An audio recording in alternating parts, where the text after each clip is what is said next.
You want your questions to be kind of innocent and kind of curious like this. I'll give you a suggestion. You'll say like, hey, I may be the new person here, and I know I'm less experienced than everybody else, so please forgive me if I'm being naive, but can I ask?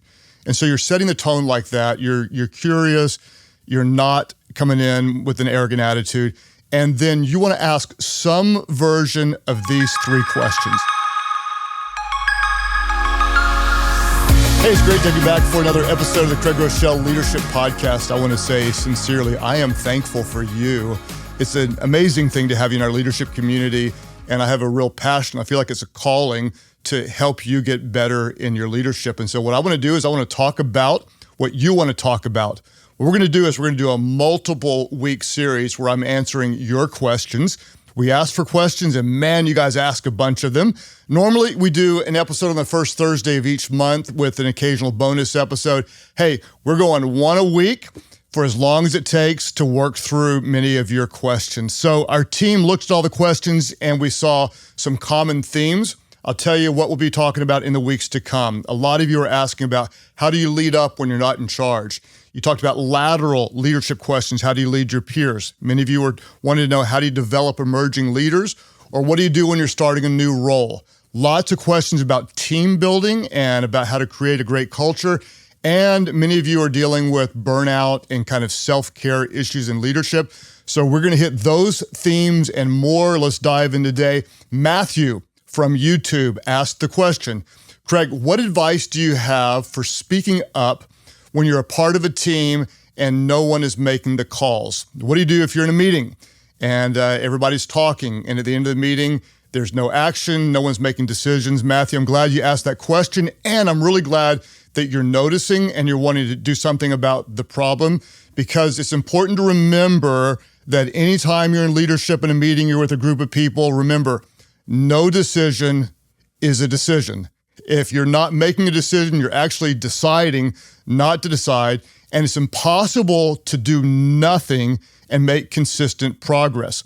I always tell our team that indecision is the enemy of progress. You have to decide. I'd rather make kind of an average decision, a decent decision, and keep things moving than just stall with no decision at all. And it's a challenge. If no one's stepping up and no one's making the calls, and let's say maybe you're new to the team or you're somewhere in the organization, kind of in the middle, you're going to want to approach this problem with a helpful tone, not a critical tone. And this is really important. And I'm going to talk real straight with you. Matthew, anytime you point out a problem, an insecure leader is going to get defensive. When you come and say, hey, I don't like this, or this isn't right, or we could do this better, anytime you do that, and if your leader is the least bit insecure, they're going to get defensive. And the reality is most of us have at least a little bit or a lot of insecurity in us. So you need to be really careful how you approach raising the issue that there is a problem. So what you want to do is you want to approach this with a kind of a helpful or a curious spirit. And what I would suggest is you start by asking questions. And again, watch the tone of your questions. What you're not doing is coming in and saying, hey, why won't anyone step up and decide? You're not going to come in like that. Or like, how do all you guys get promoted into leadership anyway when you won't make a decision? You're not going to come in like that. You want your questions to be kind of innocent and kind of curious like this. I'll give you a suggestion. You'll say like, hey, I may be the new person here, and I know I'm less experienced than everybody else, so please forgive me if I'm being naive, but can I ask? And so you're setting the tone like that. You're curious. You're not coming in with an arrogant attitude. And then you want to ask some version of these three questions. And they won't be just like this. You'll put them in your own words, but I'm going to say them, and then I'm going to say them again, then we're going to talk about them. You're going to ask some version of, hey, what do we think is our ultimate objective? Number one, what is our ultimate objective? Second thing you're going to ask is, what is the best way to accomplish this objective? And then the third thing you're going to ask in your own words is, who's going to do what and by when? So you're going to say, what's our ultimate objective? What's the best way to accomplish the objective? And who's going to do what and by when? Let's talk about each of them. Matthew, first, you're going to say in your own words, like, hey, I'm kind of new here and I'm just kind of curious. So, it would really help me out to understand, like, what are we trying to accomplish? What's our objective? What decision are we trying to make? So you kind of start there. This is a non-threatening way to bring closure into the decision or decisions that you need to make. And this is crazy simple, but you want to remind yourself over and over again, and that is this: we cannot do what we don't define. We cannot accomplish what is not clear. So what you're doing is, if you've got some people that aren't making any decisions, you're kind of zeroing in on what decision do we need to make. We need to define it so that we can do it. And so you're going to ask something like, what's our objective? You're not going to use those words, but like, okay, I'm just kind of curious, like, what exact problem are we trying to solve? Or, what's the question that we're trying to answer? And so you're going to give them a chance to kind of say, this is what we're trying to do. And so your first question, kind of innocently, is going to be, what's our ultimate objective? What decision are we trying to make? What are we trying to accomplish? And then you're going to ask, again, in your own words, some version of this, like, hey, what do you think is the best way to accomplish this objective? Or what do you think is the best way we can get this project done? And you're asking it again with kind of an innocent, what's the best way to solve this problem? And this is a polite and respectful way just to start moving the group toward a decision. You're not coming in saying, this is what we need to do. You're not being arrogant. You're just saying, hey, what do you think we need to do about this? About this point, if you're still kind of actively engaged and you're able to keep it moving, you want to try to help the conversation keep a focus on potential solutions. You want to keep the flow moving toward ways we can solve the problem instead of getting stuck on objections. A lot of times what will happen is if you're looking for a good solution often follows an unusual suggestion. For example, people will say, well, there's no bad suggestions or no bad questions. It's debatable whether it's true or not. But the reality is, in a brainstorming session, when you're trying to solve problems, just throw anything out there. And what we don't want to do is we don't want to start shooting down any ideas. We just want to let the ideas flow. If someone says, this may be a dumb idea, it may be a dumb idea or undoable, but it starts the discussion and it gets us moving toward what may be a good idea. So you're going to say, hey, I'm new here, or hey, I'm just kind of curious, like, what problem are we trying to solve? What's the objective? And then you're going to, in your own words, like, how do you think we could go about doing this? What's the best way to accomplish this? Then, once you kind of start to get movement, you might ask, if it's appropriate, some version of, who's going to do what and by when. Okay, if we know what problem we're trying to solve and we know what's our next step, who's going to do what by when? This is really, really, really important. At the end of most meetings, if your meeting is just to communicate information, you may not need to ask this question. But most good meetings don't exist just to communicate information. Most good meetings exist to push decisions. You have to remember that. And so at the end of a good, productive meeting, you'll generally ask some version, especially if you're the leader, you're going to ask, like, so what did we decide? Who's going to do what and by when? Why are we asking these questions? The reason is because, Matthew, if you've got people that won't make a decision, you've got some passive leaders in the room, passive leaders tend to pass responsibility. It happens. Maybe they're not confident. Maybe they've got some issues going on at home and they're not on their game. But passive leaders tend to pass responsibility. And so what your goal is you want to try to close the gap. You believe the best in all the leaders around you. Everybody's got good intentions. But what we want to do is we want to close the gap and clearly define what is the next step. This is really important. Let's say you're leading a church and attendance is going down. Or let's say you're leading a business and you can't get a product out in time. So you're defining, here's a problem we're trying to solve, and then here's how we think we need to solve it. At this point, what you want to do is you don't have to resolve the whole problem. You don't have to finish the project. You're just trying to create any kind of movement. What you want to do is define what's the next step.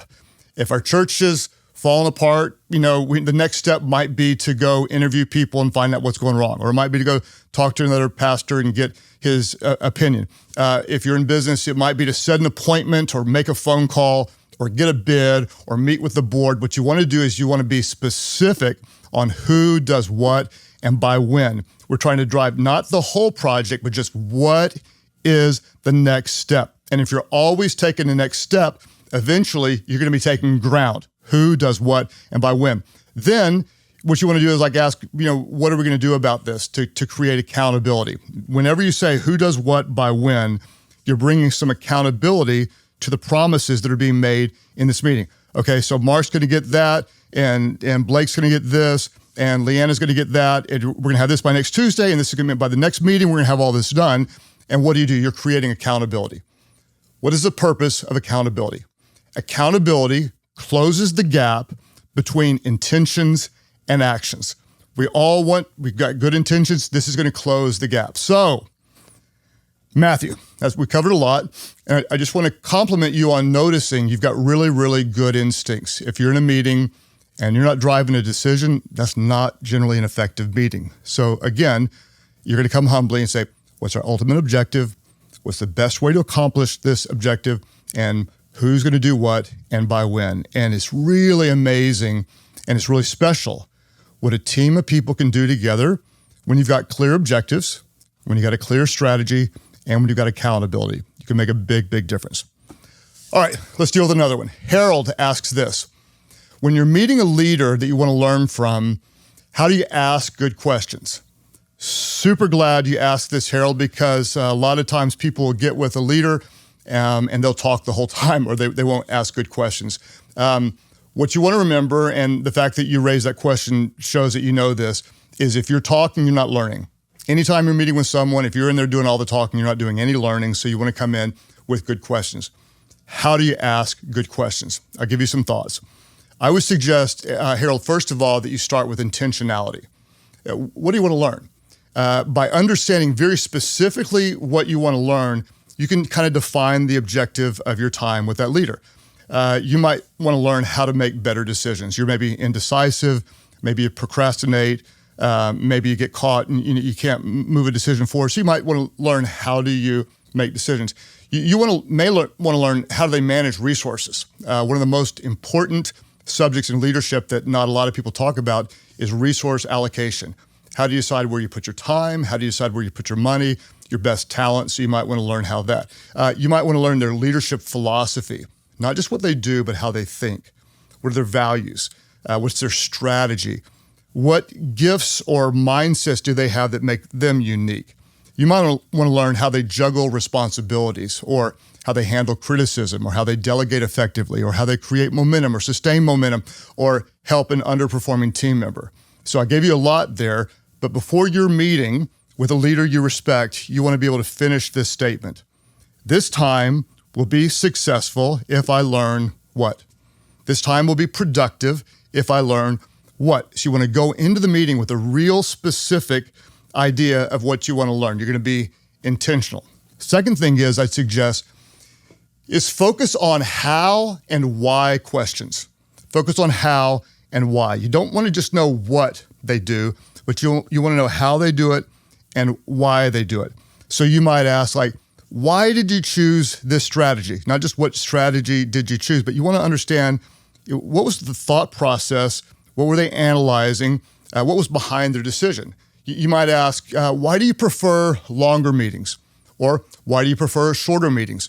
Or why do you not like meetings? Or how do you approach your meetings? The quality of your meetings will determine the trajectory of your organization.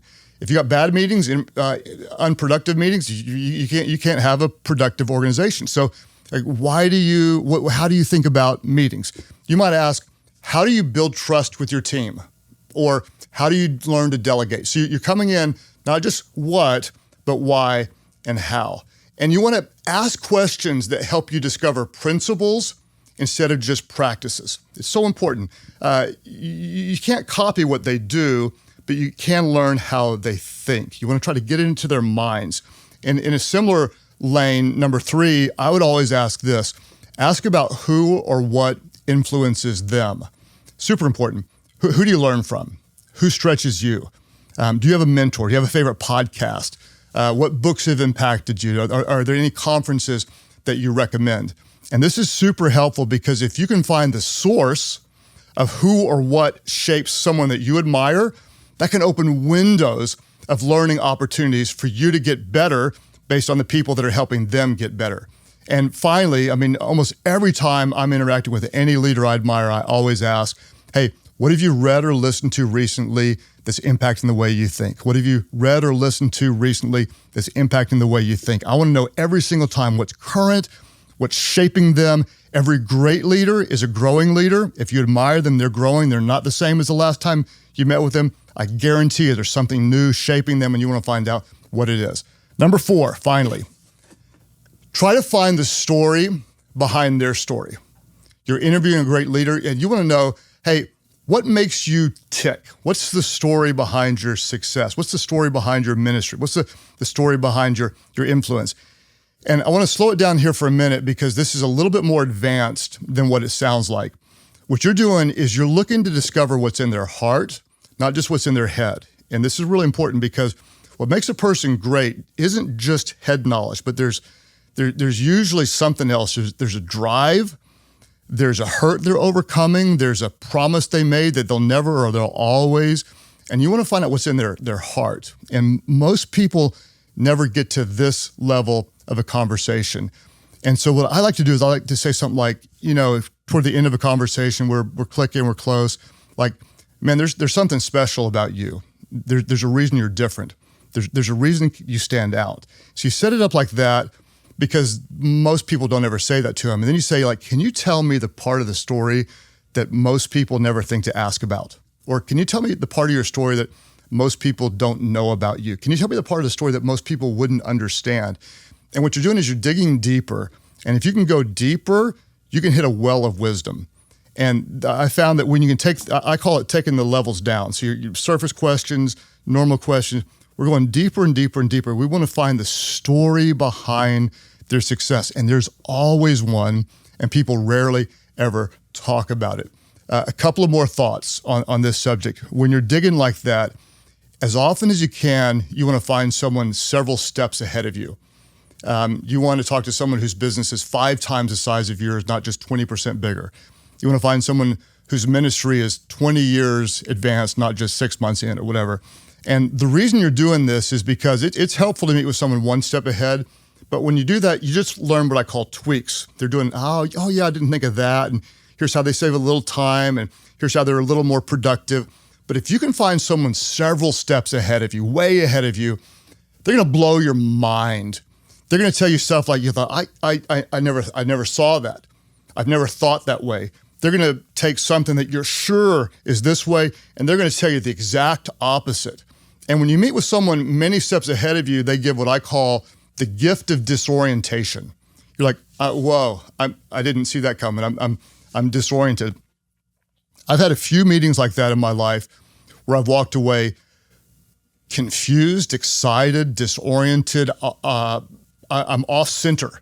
It's like shaking me out of what I was sure was true and opened up my mind to ask questions of like, maybe I'm wrong. Maybe I didn't see that. And this is really, really important. I want you to pay attention to where you push back the most. Whenever they tell you something and you're like, no, that's wrong. That's stupid. No, not in my case. Whenever you do that, this might be revealing a blind spot in your thinking. And I promise you this, they didn't get to where they are by being dumb. And a lot of times they don't just have a better perspective. It's just entirely different than yours. They've seen more, experienced more. And so the point at which you push back the hardest is often the place you have the most to learn. Let me say that again. The point at which you push back the hardest is often the place you have the most to learn. I've found in my leadership and ministry, the times when I've said like, they just don't get, they're wrong. That's dumb. They don't know my place. Most of the time, whenever I push back like that, it's only because my mind hasn't been open to what's possible. I haven't seen what they've seen, haven't experienced what they've experienced. And that's the point where I generally have the most to learn. So I want to say, Harold, thank you. And to the rest of you for your questions, email us anytime. And I'm not done yet. I got more to tell you. So don't go away. Email us anytime at leadership@Life.Church. And I want to encourage you to think about your story behind your story. The reality is that wherever you are in leadership today, you may not be the leader today that you want to be, but you have in you already very real leadership potential. When I was 25, 28, 30, 35, 40, 42, 47, I wasn't the leader that I am today, but God had already put in me then what was necessary to develop to help become the leader that I am. And I want you just to give yourself permission to think back to your childhood. Think about promises that you made, like, I will never be like so-and-so, or one day I promise I will whatever. These are very powerful shaping forces, even the painful times in your life. And I'd say, like, especially the painful times. And I would say, again, the purpose of this podcast is to develop leaders, not to push my faith on you, but I would just say respectfully that God is writing your story. And I would encourage you to trust him and seek him. If you're a person of faith, cry out to him, and don't ever underestimate the spiritual side of leadership. What's amazing, to those of you who share my faith, we believe that whenever we're weak, our God makes us strong. And that whenever we go through something difficult, God comforts us in the same way, so we one day can comfort and lead others in the same way. And that he's working together, all things together for good in our lives, even the difficult things. So be encouraged. God is writing your story, and I believe it's going to be a good one. Before I tell you about what's coming up, I want to give away some books today that are related to our subject. My good friend, Dr. John Maxwell, is the best of the best of the best, and he has a book called Good Leaders Ask Great Questions. If you'd like to win one of 5 copies, hop over to YouTube. If you're not there yet already, go to YouTube and type in the comment section, I want to ask great questions. If you'd like to win, we'll pick one of 5 names, give out 5 copies of the book, and just type in the comment section, I want to ask great questions. So here's what we're going to do. We're going to drop 1 episode per week, and I'm going to work really hard to bring you valuable content. We're going to be short, direct. Your time is valuable. I'm going to give you my best to help you get better. What you can do for me, that's a real gift, is if you haven't subscribed, subscribe now. Hit the subscribe button.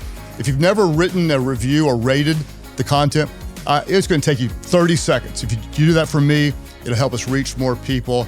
And my goal is to bring you the highest value per minute of any podcast you listen to. My goal. Hope you join us next Thursday for more. My goal is to help you get better, because we know that everyone wins when the leader gets better.